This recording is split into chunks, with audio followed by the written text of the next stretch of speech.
একজন ভাই কমেন্ট করে লিখছে, দাদা আমি বিয়ের জন্য একটাও মেয়ে খুঁজে পাচ্ছি না, আমি কি করব।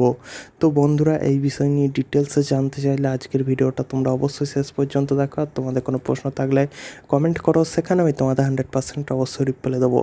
তো দেখো বন্ধুরা, এখনকার দিনে ম্যাক্সিমাম ছেলের সাথে কিন্তু এই ঘটনাটা ঘটছে, মানে কি বিয়ের বয়স হয়ে যাচ্ছে, বয়স পালিয়ে যাচ্ছে, তবু তারা কিন্তু মেয়ে খুঁজে পাচ্ছে না। আর মেয়ে খুঁজে পেলেও কী হচ্ছে না, তাদেরকে বিয়ে দিচ্ছে না তাদের সাথে। এখনকার দিনে এমন হয়ে গেছে যে কোনো মেয়ের বাবা হয়তো রাজমিস্ত্রির কাজ করে, ঠিক আছে, 1-2 বিঘে হয়তো জমি আছে, তবু তার স্বপ্ন কি না চাকরিওয়ালা ছেলের সাথে বিয়ে দেবো। শেষ পর্যন্ত চাকরিওয়ালা ছেলে তো পাই না, শেষে সেই কোনো হাঘরের ঘরেই কিন্তু তাকে বিয়ে দিতে হয়। তবু তারা প্রথম যা ভালো ছেলেগুলো আসবে, এমন অনেক ছেলে আছে যাদের যে হয়তো চাকরি বাকরি করে না ঠিকই, কিন্তু অনেক টাকা পয়সা আছে, ঠিক আছে, বাড়ির জমি জায়গা আছে আর কি অনেকটা। তবু সেই ধরনের ছেলেদের সাথে কি করবে না, এখনকার মেয়ের বাবারা বিয়ে দেবে না। এখনকার মেয়ের বাবারা হয় সরকারি চাকরি দেখে বিয়ে দেবে, আর নাহলে এমন একজন লোফারের সাথে বিয়ে দেবে শেষ পর্যন্ত, যার কোনো জমি জায়গা নাই, সামান্য একটা একতলা বাড়ি কোনো রকমে করেছে, হ্যাঁ, তো এবং বাইরে কাজ করে। আর করোনার মতন অবস্থা যখন আসবে, বাড়িতে 2 মাস বসে থাকলে তখন আর পেট চলবে না। তো এই ধরনের ছেলেদের সাথে বিয়ে দেবে। তবু কোনো এমন একজন ছেলে যার হয়তো জমি বাড়ি আছে অনেক, কিন্তু বাইরে চাকরি বাকরি কোনো কিছু করে না, সেরকম ছেলের সাথে বিয়ে দেবে না। তখন ম্যাক্সিমাম ছেলের সাথেই কিন্তু এই ধরনের ঘটনা দেখা যাচ্ছে, বিশেষ করে গ্রাম অঞ্চলের দিকে খুবই বেশি, ঠিক আছে।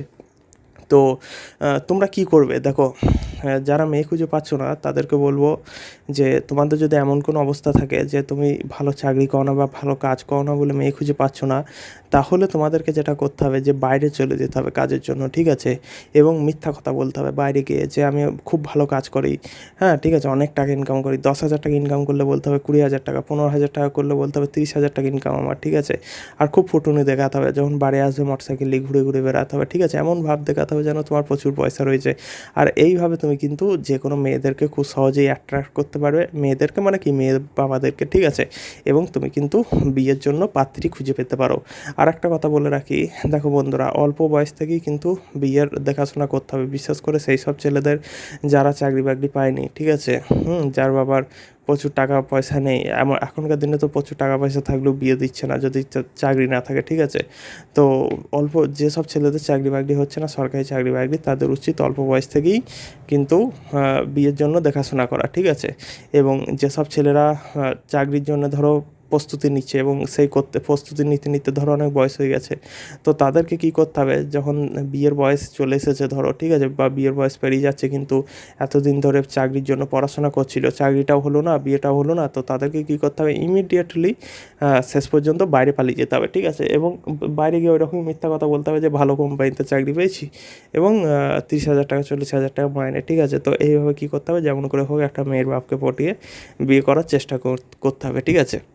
হ্যাঁ দেখো বন্ধুরা, তোমার বেশি টাকা পয়সা দেখতে গেলে বা বেশি রূপ দেখতে গেলে হবে না, ঠিক আছে। তোমার যখন বিয়ে হচ্ছে না, সামনের দিকে তুমি যেমন মেয়ে পাবে সেরকম মেয়ের সাথে চেষ্টা করতে হবে বিয়ে করা, যেন মেয়েটা ভদ্র হয়, চরিত্রবান হয়, ঠিক আছে। শুধুমাত্র এইটুকু দেখতে হবে, তোমাকে অত রূপ গুণ, হ্যাঁ, মেয়ের বাড়ি কীরকম, এত কিছু দেখতে গেলে কিন্তু হবে না। যেসব ছেলেদের বিয়ে হচ্ছে না তাদের উদ্দেশ্যে কিন্তু বলছি, ঠিক আছে। তুমি জাস্ট দেখো যে হ্যাঁ মেয়েটা ভালো কিনা, মেয়ের পরিবার ভালো কিনা, হ্যাঁ, মেয়ে মোটামুটি দেখতে শুনতে ভালো হলে, চরিত্রবান হলে সেই সব মেয়েকে বিয়ে করে নাও। অত দেখতে গেলে হবে না যে মেয়ের বাড়ি কীরকম, ঘর দিওর কীরকম, হ্যাঁ। তো এখনকার দিনে এটাই বাস্তব, যতটা তাড়াতাড়ি সম্ভব হয় বিয়ে করে নাও। আর বিয়ে যদি হতে দেরি হয়ে যায়, তাহলে যেটা বললাম যে মিথ্যা কথা বলো যে তুমি বাইরে কোথাও খুব ভালো কাজ করো, তাতে তুমি বাইরে রাজমিস্ত্রির কাজ করো, তুমি যেটা কোনো ব্যাপার নেই, কিন্তু এমন ভাব দেখাও, এমনভাবে কথা বলো মানুষের সাথে যেন তুমি বিশাল বড়লোক, তুমি খুব ভালো কাজ করো, ঠিক আছে। তো এইভাবে মানুষদেরকে একটু আকর্ষণ করতে হবে, হ্যাঁ। তো বন্ধুরা, ভিডিওটা তোমাদের কেমন লাগলো অবশ্যই কমেন্ট করে জানাও। ভালো লেগে থাকলে চ্যানেলটিকে সাবস্ক্রাইব করে বেল আইকনটা অন করে দাও। দেখা হবে পরের ভিডিওতে।